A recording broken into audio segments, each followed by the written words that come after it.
In this day and age of personal computers, mobile gadgets, and inkjet printers, few people correspond by putting pen on paper. Hence, fewer people possess aesthetically pleasing penmanships. There is still something to be said by doing your writing by hand. An invitation card written by hand conveys that you care. It's also not surprising that a personal note written by your own hand is much more appreciated than a printed note or a text message.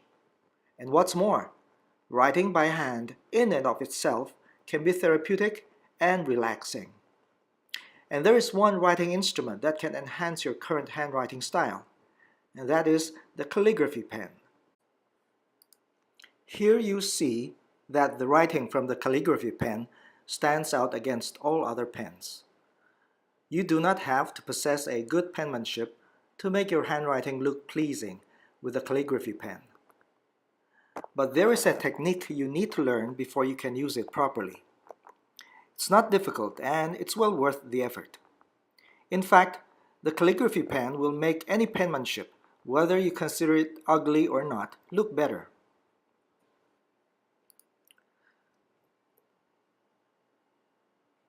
The tip of the calligraphy pen, called a nib, is different from other writing instruments in that it is chiseled, meaning flat and thin, instead of rounded.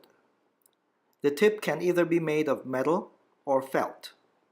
The width comes in various sizes, typically starting with a 1 mm width up to a maximum of 5 mm, with increments of half a millimeter. I'll demonstrate 3 handwriting styles and how a 1 mm calligraphy pen stacks up. Here, a slanted cursive, starting with a typical pen, and I'm using a roller ball, then the calligraphy pen.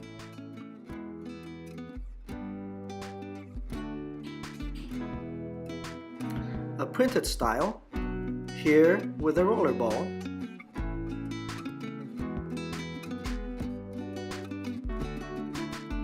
then the calligraphy pen.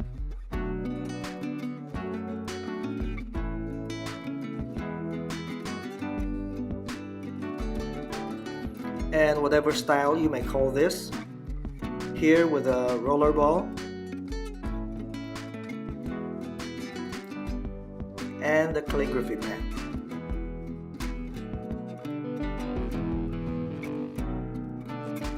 I dare say that the ones using calligraphy pen look much better, whatever style of penmanship.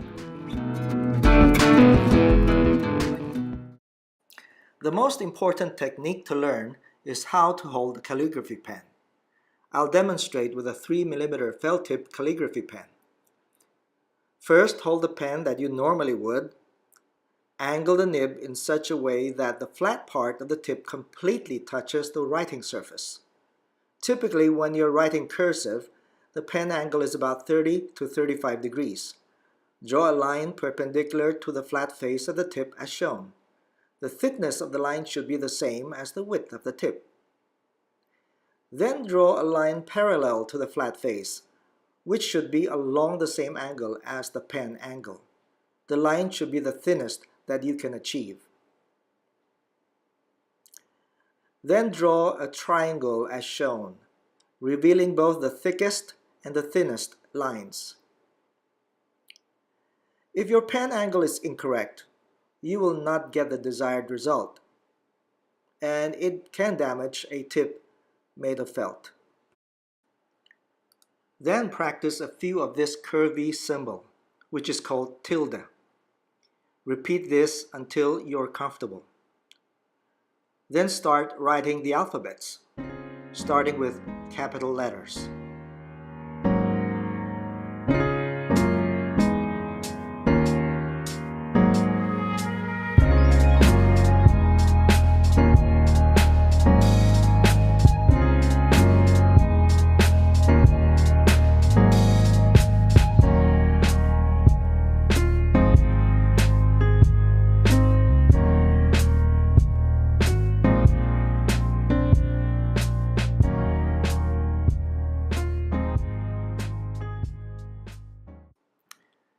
If your penmanship tends to be upright, or you want to write standard printed characters, the pen angle ranges from 40 degrees to 45 degrees. Do the same exercises as previously shown. Practice, practice, and then practice more.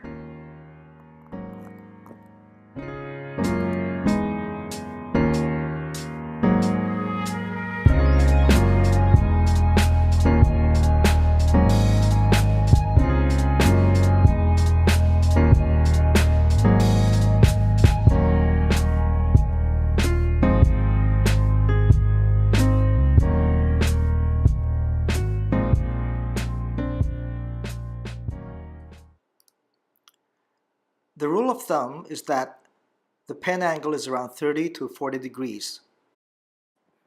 As a start, you should determine the pen angle that you are most comfortable with. Here I used a 1 mm width metal nib just to show you the difference. I just repeated the exercise. Using calligraphy pens require practice, but it's not as difficult as it seems. Try it. Buy some calligraphy pens as soon as you can. Start with a 2 mm nib and try these exercises on your spare time.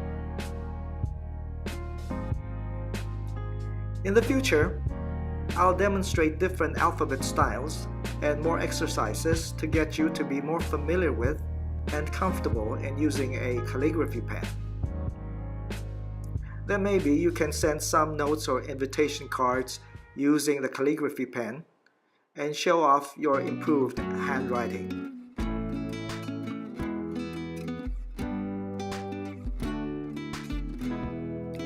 If you like this video, please give it a thumbs up and please subscribe. And I'd like to hear from you by writing your comments below.